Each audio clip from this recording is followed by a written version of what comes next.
Este episódio foi criado usando inteligência artificial. A seguir, neste episódio de Follow Him. Vou lhe dar um exemplo. No Campeonato Mundial de Ginástica de 1983, em Budapeste, na Hungria, ao chegar à final da barra horizontal, eu estava em segundo lugar. Estava à frente de todos os ginastas russos e chineses. Havia um grande ginasta do Japão à minha frente. Eu tinha uma certa combinação de habilidades que desenvolvi e que era minha marca registrada na época. E foi isso que me levou à final. Consegui passar e agora tenho a chance de me tornar o campeão mundial na barra alta.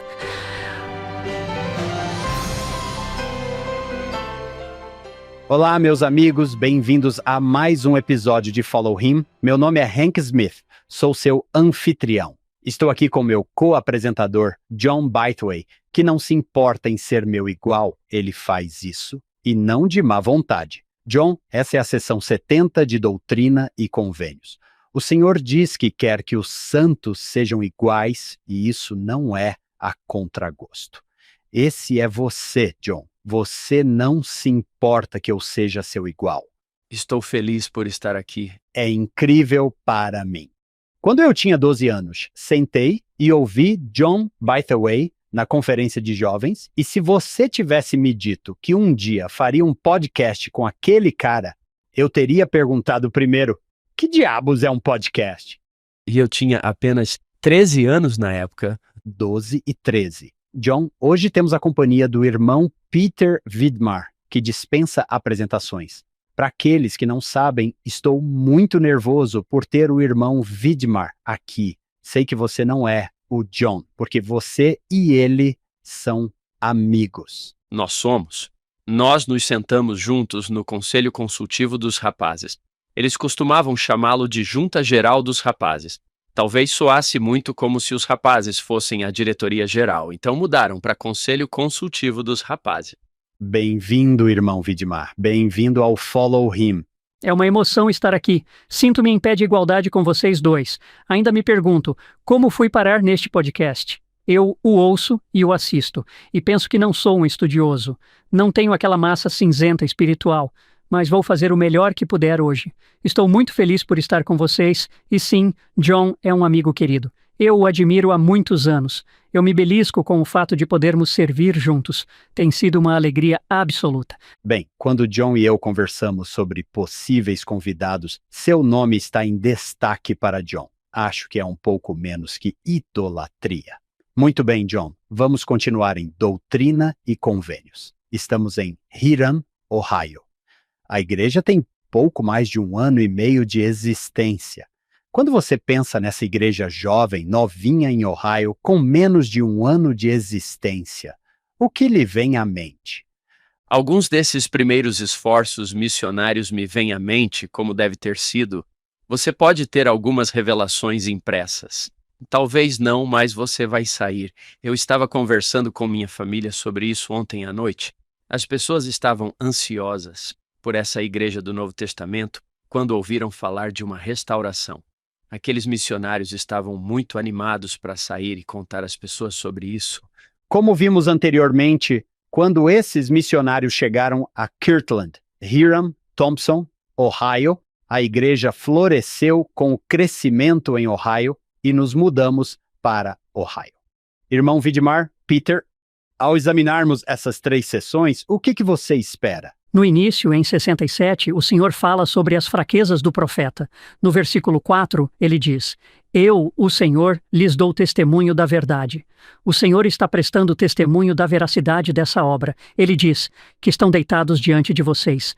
Vossos olhos estiveram voltados para meu servo Joseph Smith Jr. e conhecestes sua linguagem, suas imperfeições, e buscastes em vosso coração conhecimento para que pudesseis expressar algo além de sua linguagem. Isso vocês também sabem. Ele está basicamente reconhecendo. Sei que ele não é perfeito. Isso não é ótimo? Que apoio para todos nós. Todos nós sabemos de nossas imperfeições. Eu sei de minhas imperfeições. Ainda assim, o Senhor permite que o sirvamos, permite que façamos tudo o que pudermos em sua igreja e em seu evangelho. Mesmo com nossas fraquezas, talvez possamos fazer algo de bom.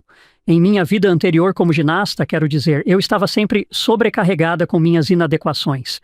É por isso que eu tentava melhorar. Era porque eu fazia algo e não era muito bom e fazia de novo, não era muito bom. Eu fazia de novo, não era muito bom. Por fim, comecei a pegar o jeito. Em pouco tempo, essas coisas mais fracas se tornaram mais fortes. Acho que essa progressão é algo universal. É física, também é espiritual. Ele está nos ensinando isso na sessão 67. Fantástico. John, talvez alguns de nossos ouvintes não saibam quem é Peter Vidmar. Talvez eles já tenham pesquisado no Google. Agora eles sabem, mas para aqueles que não têm a internet à sua frente, dê-nos uma biografia. Tenho uma biografia resumida, ela não lhe faz justiça. Talvez eu continue acrescentando. Peter Glenn Vidmar serviu como líder de missão da ALA, especialista em assuntos públicos, professor do seminário matutino, bispo, conselheiro na presidência da Estaca, presidente de missão na Austrália, missão Melbourne. Será que eu disse certo? Você não pronuncia os R's. Melbourne. Melbourne. Missão em Melbourne. Trabalhou como voluntário em várias organizações esportivas comunitárias. Recebeu um diploma de bacharel em artes da Universidade da Califórnia, Los Angeles, em economia. Ele também teve uma carreira internacionalmente competitiva na ginástica. Muito bem, isso é um eufemismo. Depois que eu terminar a biografia, voltarei a esse assunto. Ele se tornou um palestrante profissional em reuniões e eventos corporativos. Ele nasceu em Los Angeles, filho de John Red Vidmar e Doris Marilyn Neely Vidmar. Ele e sua esposa Donna, que é incrível, têm 5 filhos e 9 netos. Eles moram na região de Heber. Desde a semana passada. 10 netos agora. Sim, nasceu a pequena Romy Vidmar. Muito legal. Aqui está o que eu me lembro, porque cheguei em casa da minha missão no final de 83. Em 84, estava assistindo às Olimpíadas de Verão. As pessoas estavam dizendo que aquele cara era um santo dos últimos dias. Aquele cara é um santo dos últimos dias. Estamos assistindo Peter Vidmar ganhar uma medalha de ouro e uma equipe de ginástica. Uma prata em todas as provas e um ouro no cavalo de pommel. Talvez as pessoas possam assistir a alguns desses vídeos no YouTube.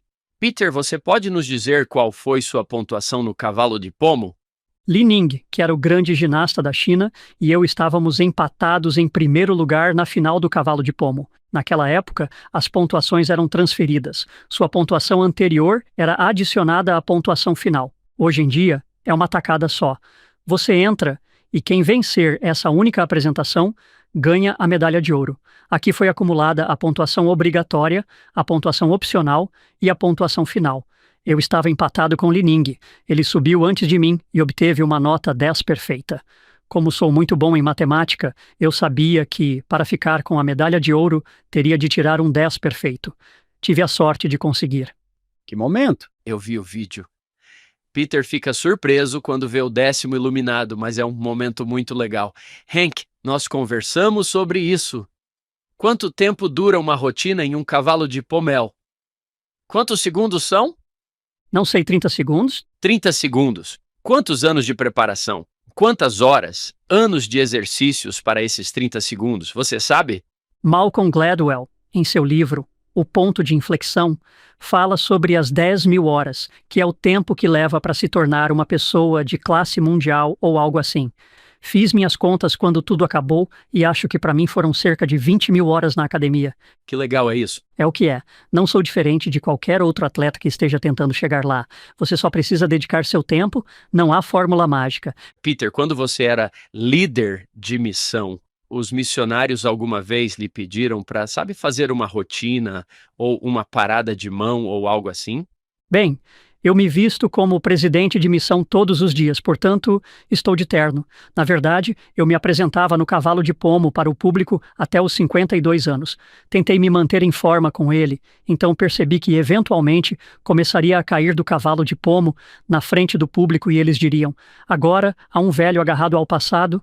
Decidi parar com a missão. Quando cheguei, tinha um elder Menier, um elder maravilhoso. Acho que ele é de Perth. Todos são maiores do que eu, mas ele era maior do que eu. Ele olhou para mim e disse: Presidente, ouvi dizer que você era ginasta. Eu disse: sim, eu era ginasta. Bem, você consegue fazer uma parada de mão? E eu disse: é claro que consigo fazer uma parada de mão. Ele disse, você quer fazer um concurso? Esse era o conselho de líderes de missão. Ele é um dos líderes de zona. E eu disse, sim, vou fazer um concurso. Bem, quando? Eu disse, agora mesmo. É mesmo? Sim, agora mesmo. E ele disse, ok. Então ele tirou o casaco, eu tirei o meu, e então eles fizeram Stanton Weiser, de Ogden, Utah, aparecer. Ei, posso fazer isso também? Olhei para ele não era um garoto grande, era um cara pequeno como eu, parecia estar em boa forma. Olhei para ele e disse, sim, você pode fazer isso. Agora vamos fazer uma parada de mão. O Sr. Meniere admitirá que não durou muito tempo. Ele cai. Então, tudo o que ouço enquanto estou fazendo a parada de mão é, vamos, Elder Weiser. Vamos lá, Elder Weiser, eu disse. Ele ainda está de pé? Ele ainda está de pé, presidente. Uau! Eu não havia treinado para isso. Certo. Não estava fazendo parada de mão como preparação para a missão. Eu consigo fazer uma parada de mão, mas agora estou ficando cansado. Continuo ouvindo, vamos lá, Elder Weiser. Estou me perguntando por que eles não estão torcendo por mim, mas sim porque finalmente o Elder Weiser cai. Agora, é claro, eu ainda estou lá em cima, mas provavelmente ainda tinha 10 segundos de vida, se tanto. Uau! Mas eu agi como se ainda tivesse 10 minutos de vida quando caí. Mas estava pensando comigo mesmo, cara, vou ficar muito dolorido amanhã, porque era tudo o que eu tinha. Elder Weiser, abençoado seja o seu coração, nós nos desafiamos em todas as conferências de zona depois disso, e ele me venceu todas as vezes. Uau, é mesmo? Comecei a treinar. Eu me levantava de manhã, fazia minha pequena corrida matinal e depois fazia uma série de paradas de mão. Fazia isso por 1 minuto, descansava por 1 minuto. Pensava que ele não ia me vencer dessa vez, e ele me vencia. Eu odiava isso, mas ele era um jovem tão bom que eu pensava, tudo bem, tudo bem. Era uma tradição divertida nas conferências de zona. Qualquer pessoa que quisesse fazer um concurso de parada de mão com o presidente Vidmar. Isso é ótimo. Porque essa é a única coisa em que eu poderia vencê-los. Todos eles são grandes jogadores de rugby, muitos deles. Não vou desafiá-los no rugby, isso é certo. Isso me lembra um pouco, John. Você já ouviu a história de Wilford Woodruff, em que ele escreveu em seu diário? Ele disse, hoje foi um dia difícil. Meu neto me arrancou o milho. Ele tem 90 anos e está descascando o milho. Bem, vamos começar aqui. Vou ler o manual. Vem, segue-me e depois, Peter, vamos ver aonde você vai nos levar. É assim que começa. De 1828 a 1831, o profeta Joseph Smith recebeu muitas revelações do Senhor, inclusive conselhos divinos para algumas pessoas, instruções sobre a administração da igreja, visões dos últimos dias e muitas verdades inspiradoras da eternidade. Mas muitos dos santos não as tinham lido. As revelações ainda não tinham sido publicadas e as poucas cópias disponíveis eram escritas à mão em folhas soltas que circulavam entre os membros e eram trazidas pelos missionários. Então, em novembro de 1831, Joseph reuniu um conselho de líderes da igreja para falar sobre a publicação das revelações. Depois de buscar a vontade do Senhor, esses líderes fizeram planos para publicar o Livro de Mandamentos, o precursor de doutrina e convênios de hoje. Logo, todos poderiam ler por si mesmos a palavra de Deus revelada por meio de um profeta vivo. Evidência vívida de que as chaves dos mistérios do reino de nosso Salvador foram novamente confiadas ao homem. Por essas e muitas outras razões, os santos da época e de hoje consideram essas revelações como sendo dignas das riquezas de toda a terra. John, não é aí que entra em cena a seção 1, sobre a qual falamos no início do ano? Bem nessa área, porque eles estavam pensando se vamos publicar isso, vamos escrever um prefácio. Eles fizeram algumas tentativas e não ficaram boas. Caramba, Joseph, não é que ele vai até a janela e começa a ditar a primeira sessão, que é incrível, é de explodir a mente. Volte e leia-a algum dia. Uau! Peter, o que você quer fazer daqui para frente? Naquele prefácio, quando você falou sobre algumas pessoas que saíam com cópias e páginas para ensinar e pregar o evangelho, imagine o entusiasmo que elas tinham, pois era tudo o que tinham. mas ainda assim queriam levar o livro consigo e compartilhá-lo com outras pessoas. Algo que poderíamos aprender em termos de zelo missionário. Se eu pudesse voltar um pouco atrás, falaria sobre minha história familiar pessoal. Mencionei isso ao John há algum tempo. Meu trisavô, Solomon Chamberlain, foi batizado pelo profeta Joseph no Lago Sêneca. Ele escreveu uma pequena autobiografia. Falou sobre o fato de que, quando estava crescendo, achava que não tinha vivido uma vida boa. Ele estava orando por perdão quando tinha cerca de 19 anos de idade. Ele disse que, assim como Enos no passado, eu sentia que meus pecados estavam perdoados porque eu havia orado tão fervorosamente para ser perdoado. Ele disse isso. Em seguida teve uma visão de 3 céus e suas glórias. Essas são suas próprias palavras. E o terceiro excedeu em muitos outros. E então ele foi de igreja em igreja compartilhando o que ele achava ser a verdade que lhe fora dada com muito desdém, é claro, e ridículo. Mas ele também disse que recebeu uma visão e a impressão de que o Senhor logo, em suas palavras, levantaria uma igreja. Essa igreja seria segundo a ordem apostólica, e nela haveria os mesmos poderes e dons que havia nos dias de Cristo, e que eu viveria para ver esse dia. E que surgiria um livro semelhante à Bíblia, e as pessoas seriam guiadas por ele, assim como pela Bíblia.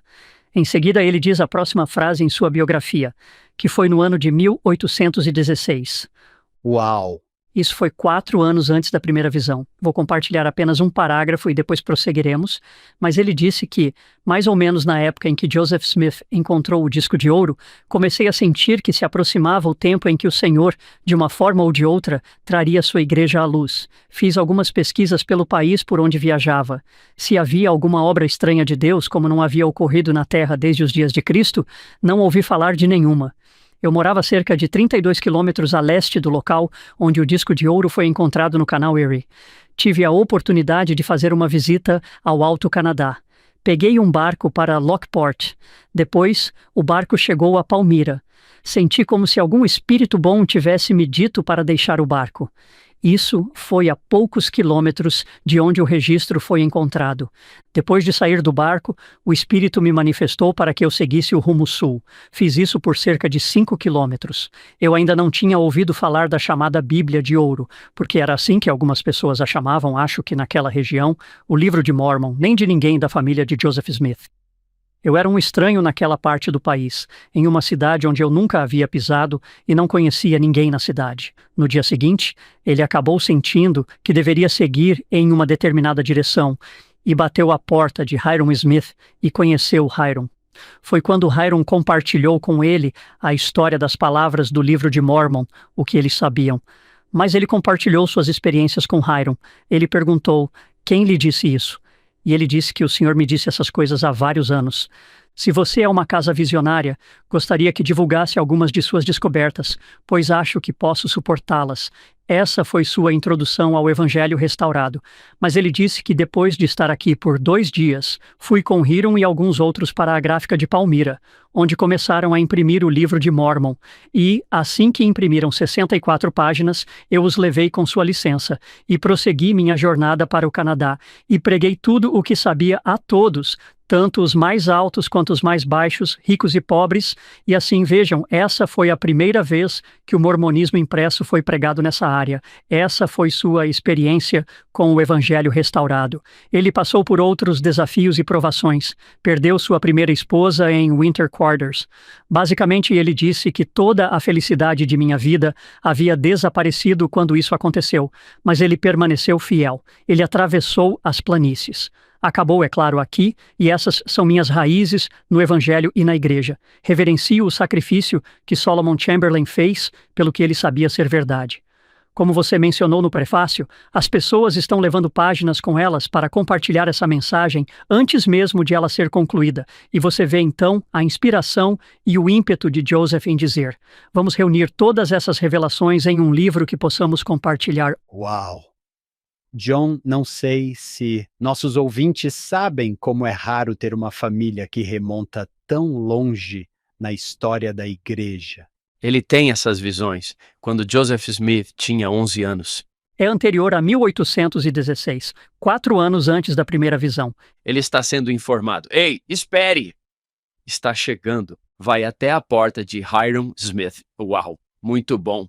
Então, É Solomon Chamberlain, o nome dele. Solomon Chamberlain. Você poderia fazer uma pesquisa na história da igreja.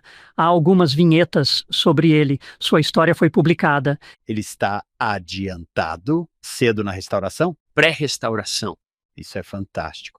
Não sabemos se ele estava presente na organização da igreja na sala, mas gostaríamos de dizer que ele estava lá. O Lago Sêneca. Foi lá que ocorreram os primeiros batismos. Por que não vamos juntos para a sessão 67 e começamos a apontar as coisas sobre as quais queremos falar? Isso parece ótimo. Eu estava sentado aqui olhando para o versículo 1, pensando que deveria enviar isso para meu filho no Uruguai. Ouça o que o Senhor diz: vede e escutai, ó anciãos da minha igreja que vos reunistes, cujas orações ouvi, cujos corações conheço, cujos desejos subiram à minha presença. Eis que os meus olhos estão sobre vós. Sim, De repente, esses versículos dizem: ouça, aplique isso agora mesmo. O Senhor está lhe dando ouvidos, ele o está observando. Peter, tenho certeza de que você tem muitas histórias sobre seus missionários e suas famílias, né? Eu tinha tantos missionários que muitas vezes, quando me encontrava com eles, tinha vontade de tirar meu crachá, entregá-lo a eles e dizer: por que você não dirige a missão? Muitos deles haviam passado por dificuldades tremendas apenas para serem membros da igreja. Alguns foram completamente renegados por suas famílias. Ali estavam eles em uma missão. Logo após a conversão deles, havia missionários de outras partes do mundo onde a igreja não é oficialmente reconhecida. Bem, a igreja é reconhecida na China, por exemplo, e temos congregações lá, mas eu tive vários missionários da China continental que serviram na Austrália.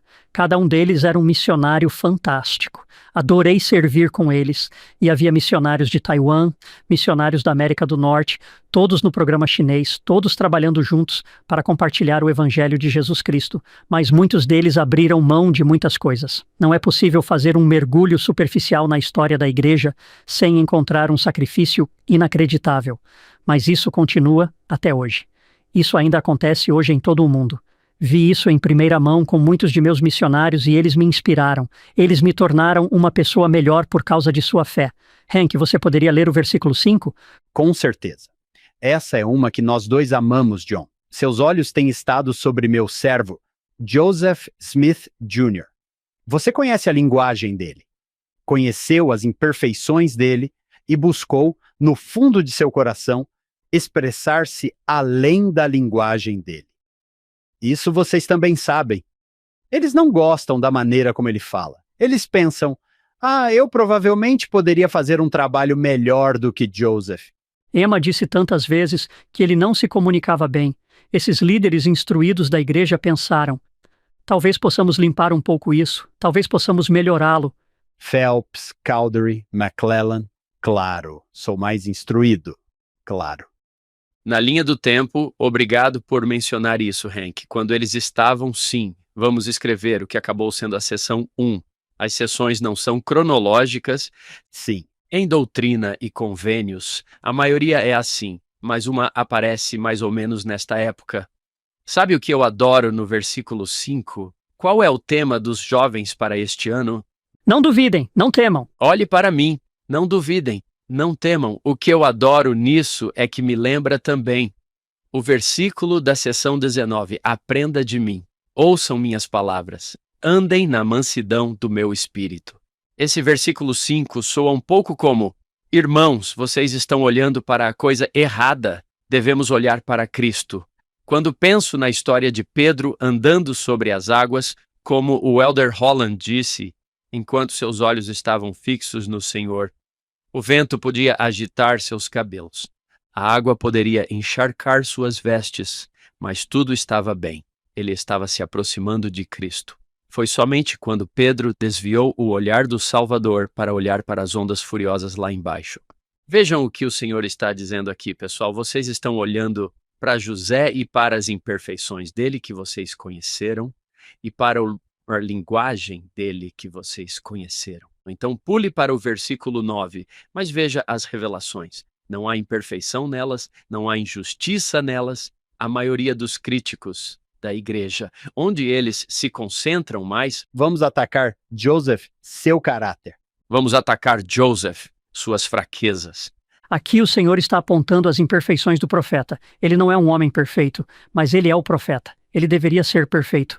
Isso deve lhe dar, e eu espero, porque com todas as minhas imperfeições, das quais muitos estão cientes, muitos não estão cientes, eu conheço minhas fraquezas. No entanto, o Senhor ainda permite que os sirvamos, permite que façamos coisas boas para servir na igreja, em chamados e no Evangelho, com todas as suas imperfeições. Ainda temos a chance de tentar fazer a diferença, e o Senhor sabe que não estamos à altura do padrão perfeito do Salvador. Ele está dizendo, veja, até mesmo meu servo José tinha pequenas imperfeições. Não tem problema. Onde está seu coração? Continue servindo. Não dê atenção a essas coisas. Sabemos onde está o coração de José. E olhem para mim, olhem para Cristo. É para lá que você deve olhar. Exatamente. No versículo 5, seus olhos estavam sobre Joseph. Isso pode ser em 2025. Acho que Joseph Smith é mais atacado do que nunca diariamente. Acho que o Senhor diria, olhe para cá. Olhe para mim. Por que estão olhando para ele? Sim, ele tem imperfeições. Sim, sua linguagem não é perfeita. A minha é. Eu não tenho imperfeições. Veja aqui.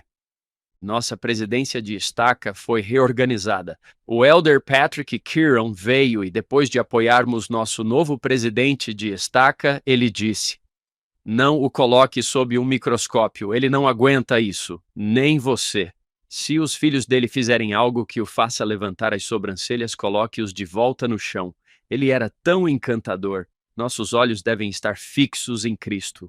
Adoro como o Senhor diz, não olhem para o lugar errado. Olhem para as revelações. Olhem para mim. Olhem para mim. Vamos dar uma olhada no versículo 10.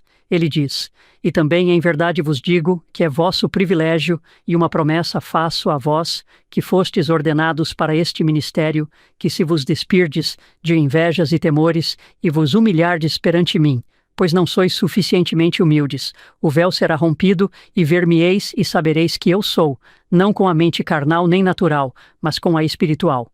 Pergunto-me se essa não é também uma mensagem para nós hoje, porque a mídia social está cheia de ciúmes, medo e inveja. Vemos apenas o melhor dia de todos, sua melhor experiência. Só vemos a melhor parte de suas vidas. Eles criam uma impressão que não é real, que a vida é sempre assim. O que ganhamos com isso? Às vezes nossos jovens principalmente dizem, bem, minha vida não é assim. Eles gostariam que sua vida fosse diferente. Eles sentem inveja do que vem, mas não estão realmente vendo o quadro geral. O Pai Celestial e o Salvador estão nos dizendo, ei, esqueça essas coisas, não tenham medo, não tenham inveja, sejam humildes, as bênçãos virão. Tenho uma pergunta para você, Peter, por causa de sua formação atlética, que é muito difícil de fazer como atleta, livrar-se da inveja. Ah, sim. Estava lá. Eu queria muito, muito ser bom e treinei muito. Metade da equipe olímpica dos Estados Unidos veio do meu ginásio. 3 dos 6 membros da equipe vieram da Universidade da Califórnia, Los Angeles. Eles são meus amigos queridos, Tim Daggett e Mitch Gaylord. Meu padrão, o que eu estava buscando, estava do outro lado do ginásio. Quando eu via alguém fazer algo incrível, eu pensava, nossa, isso foi incrível. Eu não consigo fazer isso, e era ótimo porque me motivava, me fazia querer trabalhar mais. Certo. Mas depois eles tiveram sucesso. Talvez eu caísse do cavalo de pomo ou da barra alta na competição seguinte e, isso me fazia querer me esforçar mais. É incrível como eu evoluí ao tentar me comparar com eles, sabendo muito bem que eles tinham pontos fortes que eu jamais poderia igualar. Eu tinha pontos fortes que talvez se destacassem e que talvez eles não conseguissem fazer tão bem. Quando me dei conta, espere um pouco. Tenho de ser o melhor que posso. Meu trabalho é tentar fazer uma ginástica perfeita, aperfeiçoar aquilo em que estou tentando me concentrar.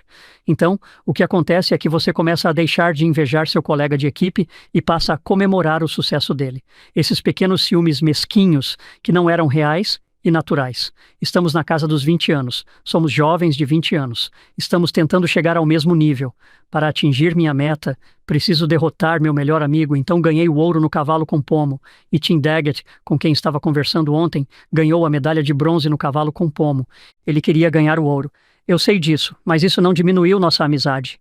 Com o tempo, evoluímos como equipe e quando chegamos aos Jogos Olímpicos, estávamos realmente juntos. Éramos uma equipe. Queríamos desesperadamente que nossos colegas de equipe tivessem grande sucesso e se saíssem bem, porque tivemos uma pequena conversa antes dos Jogos Olímpicos e dissemos que, se todos nós conseguíssemos fazer nossas rotinas, se pudéssemos ganhar essa medalha de ouro da equipe para o resto de nossas vidas, cada um de nós poderia dizer, sou um campeão olímpico, em vez de dizer, bem, eu estava em uma equipe na qual tínhamos um campeão aqui e um campeão ali, porque eles colocaram uma medalha de ouro no pescoço de cada membro da equipe. Subimos na tribuna da vitória e cada um de nós recebeu uma medalha de ouro. Todos nós 6 podemos dizer que somos medalhistas olímpicos de ouro. Essa vitória da equipe foi muito mais importante do que as conquistas individuais que se seguiram. Depois disso, percebemos isso. Felizmente percebemos isso antes do início dos jogos e realmente nos unimos e foi um momento mágico para nós. Mas não, esses sentimentos são reais, mas não devemos nos comparar com os outros. John, eu o conheço há muitos e muitos anos e sei que você é uma das pessoas mais humildes de todos os tempos. Como é que você não fica com ciúmes? Você simplesmente não fica. Você não fica com ciúmes. John, eu o conheço. Você adora ver o sucesso de outras pessoas. Hank, eu o apoio 100% nisso. Sempre admirei muito isso no John porque eu admiro muito. Ele é simplesmente sim. Ok, novo tópico agora. Isso é incrível. Isso combina com o seguinte. Alma está voltando para casa depois de sua missão. Ele poderia ter olhado para os 4 filhos de Mosias e pensado, nossa, vocês se saíram muito melhor do que eu. Estou em Alma 29, versículo 14. Não me alegro apenas com meu próprio sucesso. Estou pensando em você, Pedro, olhando para seus companheiros de equipe. Mas minha alegria é maior por causa do sucesso de meus irmãos. Ele diz que quando penso no sucesso deles, meus irmãos, ele quase tem uma experiência fora do corpo. Ele fica muito feliz por eles. Quando o pessoal do livro de Mormon está sempre caindo, eles ficam fora do ar por alguns dias. Esse modelo de ficar feliz com o sucesso dos outros é, acho, o que todos nós aspiramos. Mas adorei o fato de Peter ter compartilhado isso e ter dito que estávamos juntos nisso e que sentimos essa amizade. Eu assistia a muitos eventos esportivos e via, principalmente na ginástica, os competidores torcem uns pelos outros. É muito legal ver isso, né? Lembre-se de que, enquanto estou competindo com meu colega de equipe, estou simultaneamente competindo com ele pelas honras individuais.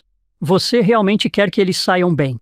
Isso também se mostra no ambiente de treinamento da ginástica, porque eu vou dar conselhos ao Tim. Ele vai me aconselhar dizendo, Peter, por que você não tenta fazer isso dessa ou daquela maneira? Esse conselho que ele está me dando pode ser exatamente o que eu precisava para derrotá-lo na competição. Eu faria o mesmo por ele. Incrível. Isso foi algo que conseguimos deixar de lado e realmente nos unimos para o bem da equipe. Não é fácil fazer isso no meu esporte. Tenho certeza de que ambos se lembrarão de que, em abril de 2012, o Elder Holland fez um discurso sobre a parábola dos trabalhadores na vinha. Como alguns desses trabalhadores ficam realmente com inveja do que acontece. Eles olham para os lados, vou ler apenas 3 parágrafos, gostaria de poder ler tudo. Ele resume a parábola e depois diz, é com essa leitura da história que sinto que a reclamação dos primeiros trabalhadores deve ser vista quando o dono da casa na parábola lhes diz, parafraseando apenas um pouco. Meus amigos, não estou sendo injusto com vocês. Vocês concordaram com o salário do dia, um bom salário. Vocês ficaram muito felizes em receber o trabalho e eu estou muito feliz com a maneira como vocês serviram. Você foi pago integralmente? Recebam seu pagamento e desfrutem a bênção. Quanto aos outros, certamente sou livre para fazer o que quiser com meu próprio dinheiro. Então, esta pergunta penetrante para qualquer pessoa que precise ouvi-la. Por que você tem inveja? Porque Deus é bondoso. Irmãos e irmãs, haverá momentos em nossa vida em que outra pessoa receberá uma bênção inesperada ou um reconhecimento especial. Peço que não fiquemos magoados e certamente não sintamos inveja quando a sorte chegar a outra pessoa. Não nos sentimos diminuídos quando outra pessoa recebe um acréscimo. Não estamos em uma corrida uns contra os outros para ver quem é o mais rico, o mais talentoso, o mais bonito ou até mesmo o mais abençoado. A corrida em que realmente estamos é a corrida contra o pecado. E certamente a inveja é um dos mais universais deles e isso me fez rir. A inveja é o erro que continua sendo cometido. Obviamente, sofremos um pouco quando algum infortúnio nos acontece, mas a inveja exige que soframos toda a boa sorte que acontece com todos que conhecemos. Que perspectiva brilhante é essa? Tomar mais 1 litro de suco de picles toda vez que alguém ao seu redor tem um momento feliz. Para não falar do desgosto que teremos no final, quando descobrirmos que Deus é realmente justo e misericordioso, dando a todos os que estão com Ele tudo o que tem, como diz a Escritura. Lição número 1 da vinha do Senhor. Cobiçar, fazer beicinho ou rebaixar os outros não eleva sua posição, nem rebaixar outra pessoa melhora sua autoimagem. Portanto, seja gentil e seja grato pelo fato de Deus ser gentil. É uma maneira feliz de viver. Sabe o que isso me faz lembrar? A rápida analogia de Stephen Covey sobre a mentalidade de escassez diz que se a vida é uma pizza e você pega um pedaço grande, então há menos pizza para mim. Mas a mentalidade de abundância diz que a vida é uma fábrica de pizza. Se você for bem-sucedido, posso ficar muito feliz porque há uma infinidade de pizzas por aí. O que o livro de Mormon descreveu, o que você acabou de ler, é uma espécie de mentalidade de abundância, em que podemos dizer que bom para você e que bom para você. Estou muito feliz por você. Você nos mostrou isso, Peter, e o exemplo de seus colegas de equipe. E o bom é que o plano de felicidade não é nada parecido com um esporte. Não há um campeão, não há um único vencedor. Todos nós podemos receber a maior de todas as bênçãos se simplesmente seguirmos o plano. Ele está disponível para cada um de nós. Todos nós temos habilidades diferentes. Todos somos carentes de certas qualidades e habilidades. E o Senhor entende tudo isso. No versículo 2, eis que os meus olhos estão sobre ti. Eu conheço você. Sei quais são seus pontos fortes, quais são suas fraquezas e trabalharei com você. Ficaremos bem se fizermos o melhor que pudermos para seguir o plano. Eu adoro como o Elder Caron, em seus últimos discursos como o mais novo apóstolo, fala sobre esse incrível plano de alegria, um plano de alegria. O Pai Celestial quer que sejamos felizes. Tudo o que Ele busca é a nossa felicidade. Às vezes, eu estrago tudo com minhas próprias concepções errôneas, né? Tenho mais uma pergunta de atleta. Ok, não vou me limitar a isso. Talvez eu tenha mais, no versículo 14. Dê uma olhada nessa rápida declaração. Não voltem suas mentes para trás. Tenho uma anotação em minha margem, não se prendam ao passado. Quando penso em qualquer atleta, até mesmo no golfe, você tem um par de bodes atrás de você. Como você faz para não pensar no passado, Peter, quando chega lá em cima? A ansiedade pelo desempenho sempre me fascinou pelo fato de Richie Saunders conseguir chegar lá e acertar alguns lances livres quando a pressão é inacreditável. Como você faz isso? Sem olhar para trás e dizer, eu já fiz isso antes. Bem, vou lhe dar um exemplo. Campeonato Mundial de Ginástica de 1983, em Budapeste, Hungria, indo para a final da barra horizontal. Eu estava em segundo lugar.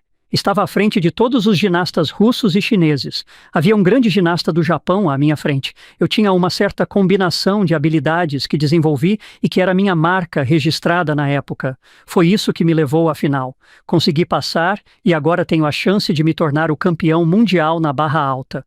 Nos aquecimentos, antes do início da competição, eu estava tendo problemas com essa combinação de habilidades. Comecei a entrar em pânico e pensei, o que vou fazer? Meu técnico está tentando me ajudar e não me senti bem com isso. Decidi tentar de qualquer maneira. Essa era a minha chance, talvez a minha única chance de ser campeão mundial em qualquer coisa. A ginasta que estava em primeiro lugar estragou tudo, cometeu um erro. Tudo o que tenho de fazer agora é executar minha rotina com sucesso. Vou me tornar o campeão mundial de barra horizontal. Fiz a primeira habilidade e, em seguida, na segunda habilidade, estou dando a volta para pegar a barra. A barra não estava lá. Caí cerca de 3 metros de barriga para baixo. Voltei a me levantar. Terminei a coreografia. Fiquei arrasado. Pensei comigo mesmo. É assim que eu sou? Se eu entrar para a equipe olímpica, será que isso vai acontecer daqui a 6 meses? Todas essas dúvidas surgiram. Mas, além disso, lembro que, quando estava voltando da arena para o hotel, estava sozinho porque ninguém queria falar comigo. Eu disse a mim mesmo: nunca mais. Nunca mais cometerei esse erro. Tenho que parar de considerar essa habilidade como garantida porque eu a treino. Como todas as outras habilidades que fazemos na ginástica, você tem 150 habilidades diferentes que compõem todas as suas apresentações e precisa aperfeiçoar todas elas. Cada uma delas. Algumas são fáceis, mas outras são realmente difíceis, e essa foi realmente difícil e não dei a atenção necessária a ela nos 6 meses seguintes. Concentrei-me nessa habilidade um pouco mais, quase todos os dias. Felizmente para mim, nos Jogos Olímpicos, fiz exatamente a mesma rotina e tirei um 10 perfeito na barra horizontal. Olho para trás e digo: estou muito feliz por ter falhado.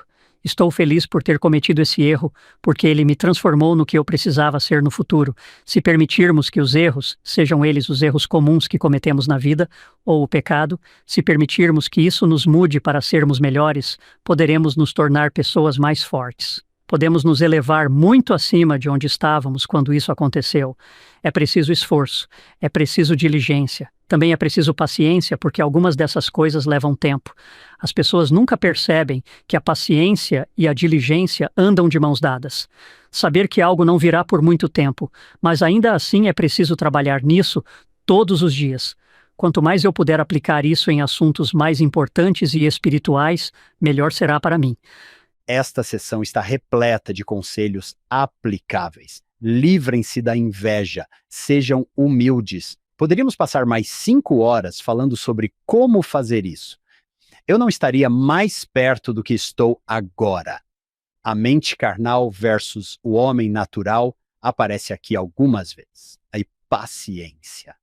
Gostaria muito de perguntar a vocês como desenvolveram a paciência. Sei que vocês são pacientes. Já os vi serem pacientes em circunstâncias estressantes. Como aprenderam a controlar isso? Peter, a mesma pergunta para você. Tenho certeza de que há momentos em que você é competitivo e fica com raiva.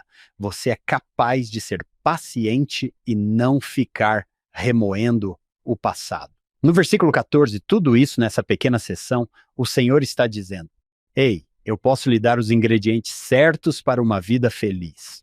Gostei do fato de o presidente Hinckley ter dito que costumava dizer a si mesmo todas as manhãs e pensei: uau! O que um profeta de Deus diria a si mesmo todas as manhãs? Ele dizia: as coisas vão se resolver. Lembra-se disso, Hank? Já fui bispo antes. Senti um pouco do peso disso. Quando ouvi o presidente Hinckley dizer isso, pensei: imagine carregar o peso de toda a igreja. O que você tem de fazer? Você mantém os olhos em Cristo e diz que as coisas vão dar certo e faz o melhor que pode. Rapaz, isso foi tão presidente Hinckley. Você continua com paciência? Quando nossos missionários chegavam à missão a cada 6 semanas, nós os trazíamos no primeiro dia e eles estavam com jet lag. Eles estão cansados, exaustos, mas nós os mandamos para as ruas com um missionário experiente, para que eles entrem em contato com a rua imediatamente. Isso é meio que um choque para eles, mas no dia seguinte fazemos a apresentação. Bem-vindo à missão australiana de Melbourne. Quando terminamos todas as coisas administrativas, as lições introdutórias que damos a eles, compartilho com eles Josué 1 do Antigo Testamento, e se pensarmos que Josué teve de suceder a Moisés entre todas as pessoas, adoro compartilhar isso com eles. O Senhor diz a Josué: Moisés, meu servo, morreu.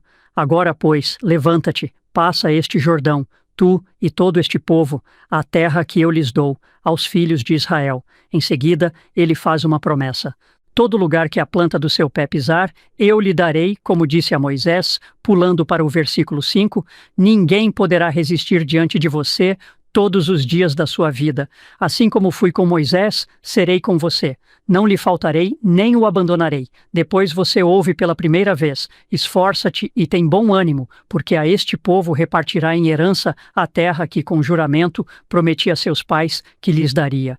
Eles estão se preparando para atravessar o Jordão.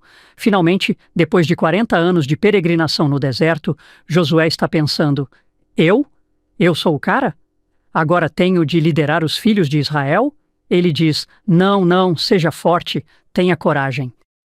No versículo 7, ele repete: Tão somente ser forte e muito corajoso, para que tenhas cuidado de fazer conforme toda a lei que Moisés, meu servo, te ordenou. E então ele diz isso, que é mais ou menos como o versículo 14. Na seção 67 ele diz: Não voltem suas mentes para trás. Ele diz: Não se desviem dele nem para a direita nem para a esquerda. Vocês podem prosperar por onde quer que andem. Em minha mente penso: Não se distraiam, não olhe para a direita, não olhe para a esquerda, não olhe para trás, olhe para a frente, para onde você está indo. O versículo 80 diz: O livro da lei não se desviará da tua boca, nele meditarás dia e noite, para que tenhas cuidado de fazer conforme tudo o que nele está escrito. Então você será próspero, você terá sucesso. Eu lhes digo: onde vocês procuram, procurem em suas escrituras, procurem em pregar meu evangelho. Essas são as coisas que vocês leem e nas quais se concentram. Não se distraiam.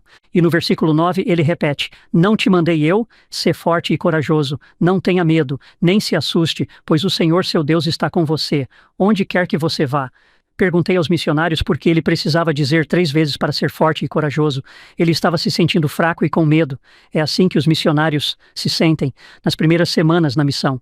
O que estou fazendo? Já pensei sobre isso, cantei canções sobre isso, mas agora estou realmente aqui.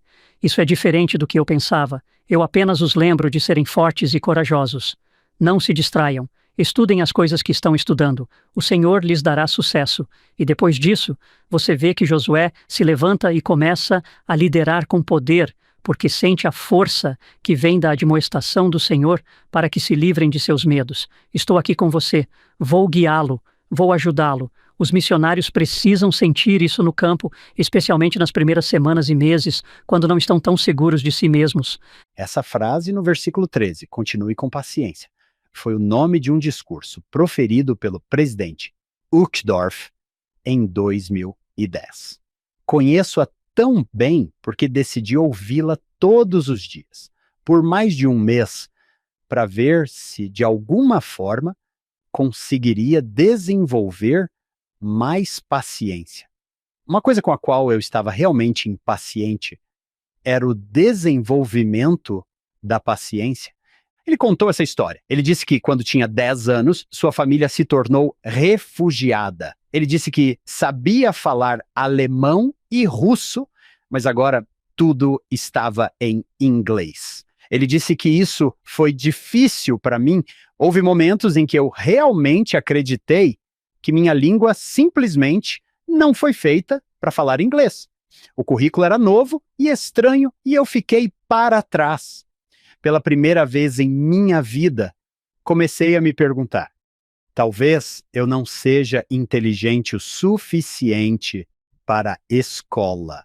Felizmente, tive um professor que me ensinou a ser paciente, a ser firme e consistente em meu trabalho. Ele chama isso de persistência paciente, e com o tempo aprendi que as matérias difíceis se tornaram mais claras, até mesmo o inglês. Comecei a ver que, se eu me aplicasse de forma consistente, realmente poderia aprender. O aprendizado não foi rápido, mas com paciência ele veio. Peter, você viu a mesma coisa em sua carreira? Eu tive um treinador incrível. Seu nome é Makoto Sakamoto. Ele foi o melhor ginasta dos Estados Unidos por muitos e muitos anos. Depois de encerrar sua carreira nos Jogos Olímpicos de 1972 em Munique, ele quis começar a treinar. Fui um de seus primeiros alunos e fiquei com ele por 12 anos. Ele ainda é quase como um segundo pai para mim. Tive alguns problemas de saúde nos últimos tempos, mas fui visitá-lo. Ele me ensinou a ter paciência. Ele me ensinou a ter paciência. Ele me ensinou a ser consistente, saber que as coisas levarão tempo. Lembro-me de quando parti para meu primeiro campo de treinamento, fomos para a Universidade de Nebraska. Eles tinham acabado de construir, na época, a melhor instalação de treinamento de ginástica do país. Eles construíram um ginásio espetacular com poços de espuma nos quais você pode cair. Na minha época não existia isso. Era apenas o piso duro e um técnico que esperava pegá-lo. Bem, eu pensei, vou treinar em um poço. Vou aprender algumas novas habilidades malucas. Nunca vou me esquecer antes de ir embora, porque meu treinador não foi para o acampamento comigo. Ele disse, Peter, só para você saber, quando você voltar, não me importa se você aprendeu algo novo. Só quero que você me diga que se esforçou mais do que todos ali, que foi o ginasta mais esforçado. Uma parte de mim estava pensando, nossa, mas a outra parte de mim sabia que ele estava certo. Eu fiz disso uma meta. Eu era o primeiro a entrar e o último a sair. Eu tentava me certificar de que todos os exercícios de condicionamento que fazíamos, eu fazia um pouco mais. Eu o respeitava muito. Queria poder olhá-lo nos olhos quando voltasse e dizer, fiz o que você me disse para fazer, mas queria aprender algo novo. Eu queria voltar para casa dizendo, ei, acabei de aprender essa nova habilidade ou qualquer outra coisa porque eu tinha esse poço de espuma para aterrissar. Ele me ensinou que essas coisas virão, mas a ética de trabalho deve vir antes de tudo. Você precisa ter essa ética de trabalho. Parte dessa ética de trabalho, é claro, é ter a paciência de que as coisas levarão tempo, especialmente para serem aperfeiçoadas. A mesma coisa funciona em nosso discipulado. Isso vai levar tempo. O Senhor diz, seja um dos filhos mais esforçados que tenho. Não sei se todos nós temos o motivo perfeito. Eu queria ser 100% professor em casa, mas temos de tentar. O Senhor nos ajudará com nossos motivos se eles não forem corretos. Ouvirei alguém dizer, bem, vou esperar até que eu esteja fazendo isso pelas razões certas. Essa pode ser uma espera muito longa. Não podemos ficar estagnados, temos de ir em frente. Eu conheço meus próprios filhos, eu tenho essa coisa de seminário e depois eles voltam para casa. Ok, isso foi muito bom. Estou feliz por ter participado dessa coisa. Acho que em nosso discipulado também pode ser assim. Peter, talvez compartilhe o que o seu treinador significou para você em seu recente contato com ele. Meu treinador fez enormes sacrifícios pessoais por mim. Ele me ensinou que há uma mensagem do Evangelho quando você coloca todo o seu esforço e trabalho para ajudar outra pessoa, sem sequer pensar em si mesmo. Nos 2 primeiros anos em que meu treinador me treinou, ele trabalhava em um banco. Ele só podia me treinar à noite. Eu aparecia no ginásio feminino da Culver City Junior High School. Montávamos o equipamento e tínhamos que desmontá-lo todos os dias. Não era como uma instalação permanente. Depois, ele acabou conseguindo o cargo de assistente técnico na Universidade da Califórnia, Los Angeles, quando eu estava no 2º ano do ensino médio. Então eu sabia que queria ficar com ele e essa foi a minha escolha de ir para a Universidade da Califórnia, Los Angeles, para poder continuar sob sua tutela. Mas o que eu não sabia, porque ele nunca me contou, é que nos primeiros anos ele não recebia salário da universidade. Ele era um treinador voluntário. A forma de ganhar uma renda extra era traduzir revistas de negócios do japonês para o inglês ou do inglês para o japonês, e recebia por caractere, como 2 centavos por caractere ou algo assim. Ele me treinava, ia para casa, jantava e por volta das 7 ou 8 horas da noite começava a traduzir essas revistas.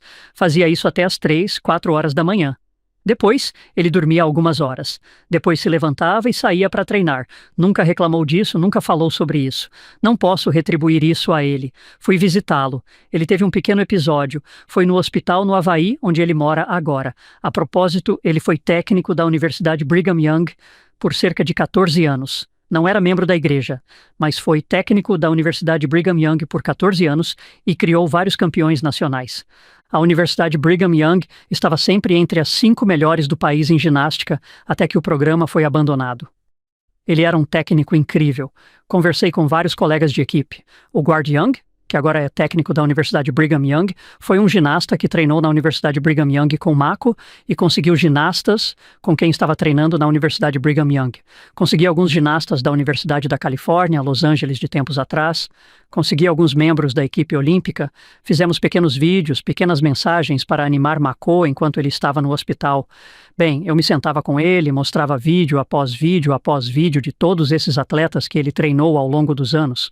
Em sua humildade, no final de tudo isso, antes de eu ir para casa, ele disse: "Pete, acho que fiz algo de bom." O que é o maior eufemismo da história dos esportes.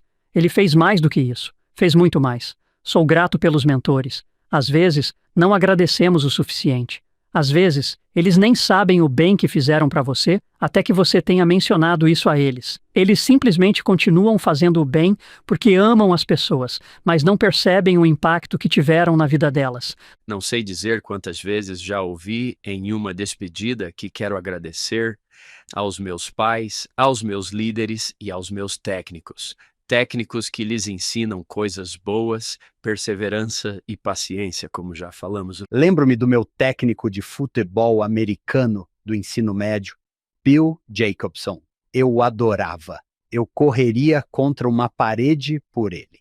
Eu sabia que ele me amava. Eu sabia que ele queria o melhor de mim.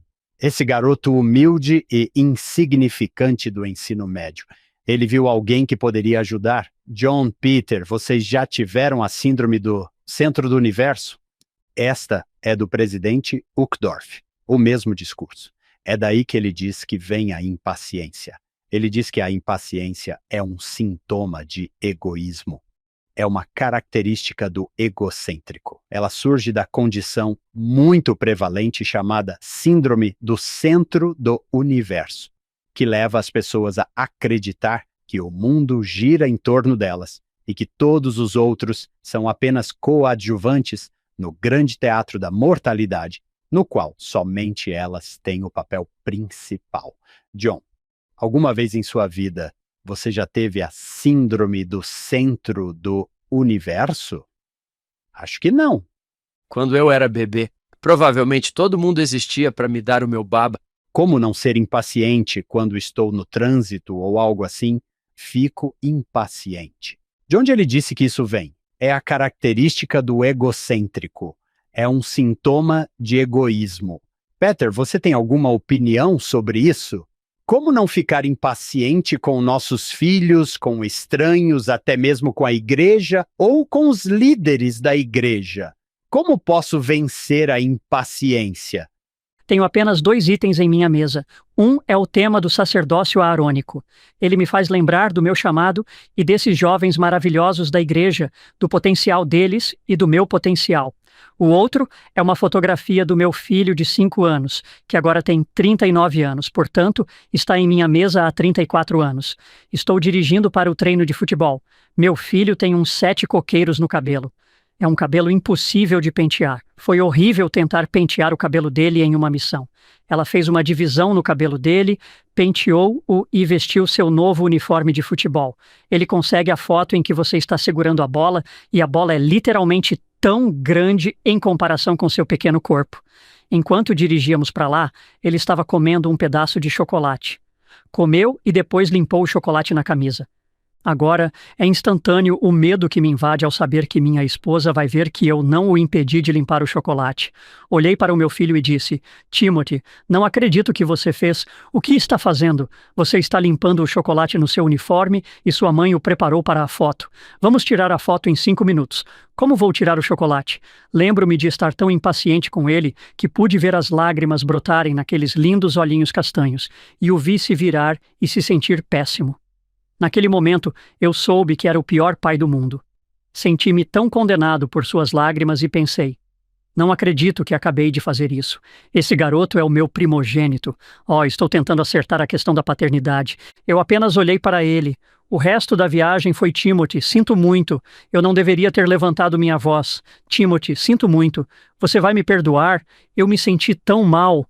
A foto saiu, ninguém podia ver, mas eu podia ver a pequena mancha em sua camisa. Eu a emoldurei e a coloquei em minha mesa. E ela está lá há 34 anos para me lembrar de não ser um pai ruim. Apenas seja paciente. As pequenas coisas são realmente pequenas. Deixe-as passar. Deixei de dar atenção a essa mensagem muitas vezes em minha vida, mas ela tem sido um lembrete constante e consistente, porque eu tinha muita vergonha de mim mesmo por causa desse doce e inocente menino de 5 anos. Que história vulnerável e carinhosa. Não sei como é ser um pai impaciente. Isso tudo é novo para mim. Já falamos sobre isso antes, Hank. A ideia de usar a oração familiar para se arrepender na frente de seus filhos para que eles saibam que também estou trabalhando nisso. Quando eles ouvem você se arrepender, isso mostra que eles podem fazer o mesmo. Uma das minhas evidências favoritas da paciência do Senhor é o fato de que a mesa do sacramento é aparafusada ao chão da capela. Ela não é transportada no Natal e na Páscoa. O Senhor é muito paciente conosco. Ele diz: você vai precisar disso novamente daqui a 6 dias e meio. Você sabe que provavelmente vai precisar disso amanhã, mas volte aqui em 7 dias. Vamos fazer isso de novo. Ao falarmos sobre Joseph Smith e o recebimento de chamados, lembro-me de que não esperava isso, mas quando vi as mãos se levantarem para me apoiar para ser o bispo deles, tive a sensação de que, com a ajuda deles, talvez eu consiga fazer isso. Ver esse voto de apoio significa muito quando você vê isso. É como se eles conhecessem minhas falhas, minhas imperfeições, mas nós o apoiaremos nesse bispo. Eu também tive de me arrepender na frente deles. Hank, você não gostaria de ser um portador do sacerdócio arônico de 15 anos na ala de John Bythway como seu bispo? Eu não sei. Você terá que perguntar a ele. Bem, John me pediu para falar quando fui à sua ala. Eu estava conversando com uma das jovens, uma adolescente, e perguntei: o que você acha da ala? E ela disse: John Bythway é nosso bispo. O que você acha que eu acho da ala? Eu disse: não diga mais nada. É mesmo? Ela disse isso? Tenho que anotar isso em meu diário. Outra palestra que tentei ouvir dezenas de vezes foi O Poder da Paciência, de Robert Oakes. General Oakes, na Força Aérea. Ele contou a seguinte história.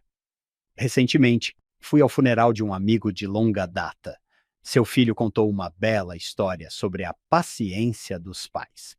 Quando o filho era jovem, seu pai era dono de uma concessionária de motocicletas. Um dia, eles receberam uma remessa de motocicletas novas e brilhantes e as colocaram em fila na loja. O garoto fez o que todo garoto gostaria de fazer. Subiu na motocicleta mais próxima. Ele até deu a partida. Depois, quando achou que já tinha abusado da sorte, pulou. Para sua consternação, sua queda derrubou a primeira bicicleta. Depois, como uma sequência de dominós, todas caíram uma após a outra. Você consegue imaginar os arranhões, John, os amassados? Seu pai ouviu a comoção e olhou para fora da divisória onde estava trabalhando. Sorriu lentamente. Ele disse: bem, filho, é melhor consertarmos um e vendê-lo para podermos pagar o conserto dos outros. Acho que a resposta do meu amigo personifica a paciência dos pais. Essa é uma boa história. O elder Robert Oakes escreveu um pequeno livro sobre algumas de suas experiências na Força Aérea. Na verdade, ele teve que se ejetar de um F-111, se bem me lembro. Quebrou parte de suas costas. Uau! Que reação tão rápida também. Você não acha que teria que dizer: tenho que ir para outra sala por 1 minuto e dar um soco em alguma coisa? Eu voltarei. Percebi que, ao trabalhar nisso, estou atento a como me sinto por dentro, atento a: nossa, estou começando a me sentir frustrado. Estou começando a sentir raiva. Estou começando a me sentir. Isso me ajuda. Se eu estiver atento, posso me manter no controle, posso dizer: tenho de sair antes que algo aconteça, não depois. Vou lhe dar um exemplo hipotético de um jogo de basquete da liga infantil em que um pai impaciente grita com o outro técnico, não com os árbitros. Os árbitros geralmente são apenas os adolescentes que estão fazendo o melhor que podem. Mas o outro técnico, eu decidi, bem, não era eu. Foi uma situação hipotética em que essa pessoa decidiu gritar com o outro técnico e o outro técnico gritou de volta. E então essa pessoa, nessa história hipotética, descobre que esse técnico está em sua estaca. Ele é o sumo conselheiro de sua ala. Ah, tudo bem. Essa é uma história hipotética completa, John. Continue com paciência, diz o Senhor. Todos nós já ouvimos testemunhos que começam com um pedido de desculpas sobre um incidente no basquete da ala, certo? O basquete da ala foi inventado para que aprendêssemos. Versículo 13. Continue se arrependendo. Meus pais eram pessoas incríveis. Minha mãe era a pessoa mais responsável. Nunca me atrasei para nenhum compromisso ou treino. Ela era muito pontual. Ela achava importante que você cumprisse sua palavra em relação às coisas. Ela faleceu muito cedo. Meu pai foi um exemplo de paciência para mim. Meu pai foi minha influência para entrar na ginástica. John Vidmar nasceu em Chuquicamata, Chile. Meu avô trabalhou no setor de mineração na América do Sul para uma empresa de mineração americana. Meu pai acabou se estabelecendo em Los Angeles, estudou na Cal Berkeley, formou-se em engenharia e esteve na Marinha durante a guerra. Conheceu minha mãe no baile da House em Nova York. Uau! Sem brincadeira.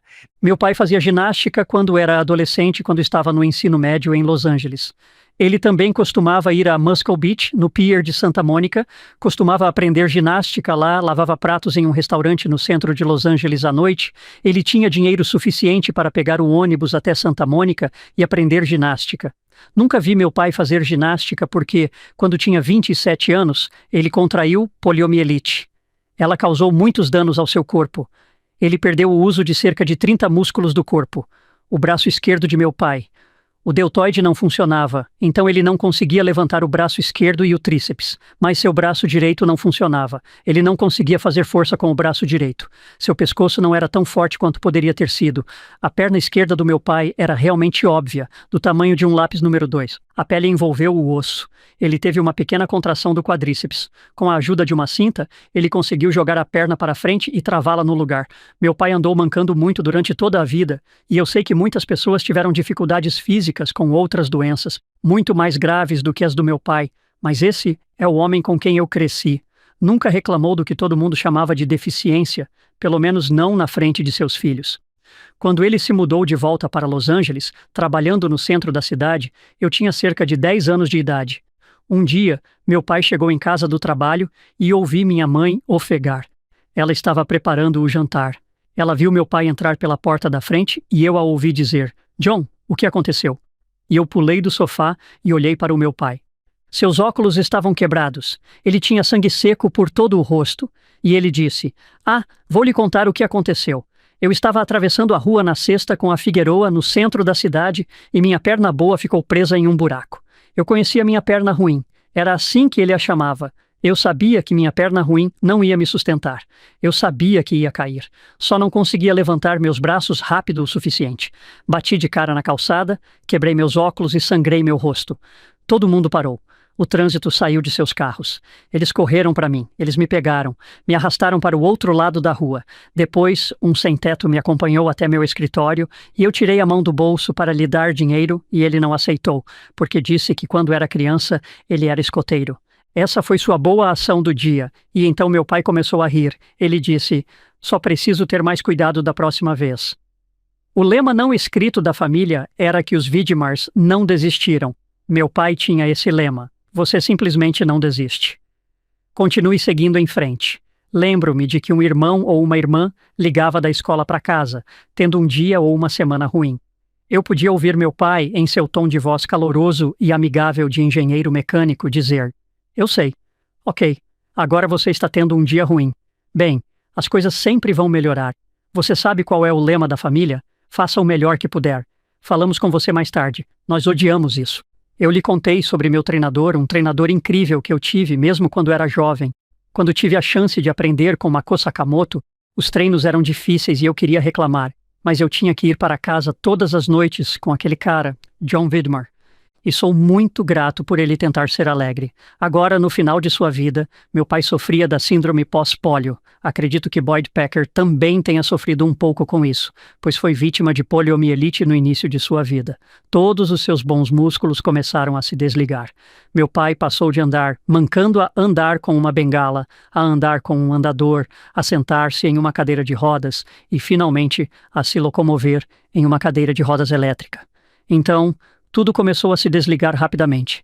Meu pai estava indo embora e sabíamos que ele estava deixando este mundo e a família se reuniu em torno dele nos últimos dias. Meu pai ficou inconsciente por cerca de 1 dia e meio. Minha sobrinha Jenny chegou com 2 de seus filhos adolescentes. Ela foi até o pé da cama e com uma voz muito alta disse: "Ei, vovô, é a Jenny. Tenho aqui o Steven e o Charlie. O senhor tem algum conselho para eles?" Eu estava prestes a dizer: "Jenny, pai, não estou ouvindo."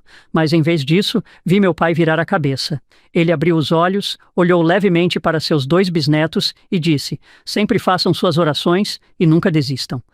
Essas foram as últimas palavras que ouvi meu pai dizer e, de certa forma, resumiram sua vida. Quando ele diz "sempre faça suas orações", ele diz que você precisa ter fé. Ter fé de que você pode fazer tudo o que o Senhor reservou para você fazer. Mas, ao mesmo tempo, isso também exigirá algum esforço. Você nunca pode desistir. Sou grato por isso. É como um lema para mim. Faça suas orações. Não desista. É simples, mas pode ser muito eficaz se eu realmente o aplicar em minha vida. A seguir, a segunda parte deste episódio. Sempre nos alinhávamos na frente dele antes e depois do início e do fim do treino. E ele dizia: a propósito, pessoal, os treinos da próxima semana começarão novamente aos domingos e acrescentaremos um treino adicional aos domingos. Eu simplesmente, não sabia o que fazer. Sou diácono, recebi o sacerdócio, tenho 12 anos e meio de idade e fui até o meu treinador e disse: "Não posso ir no domingo." Neste domingo você não pode. Não posso ir em nenhum domingo. Por quê? Bem, porque fui ordenado a santificar o dia do Senhor. Eu simplesmente não quero fazer ginástica no sábado.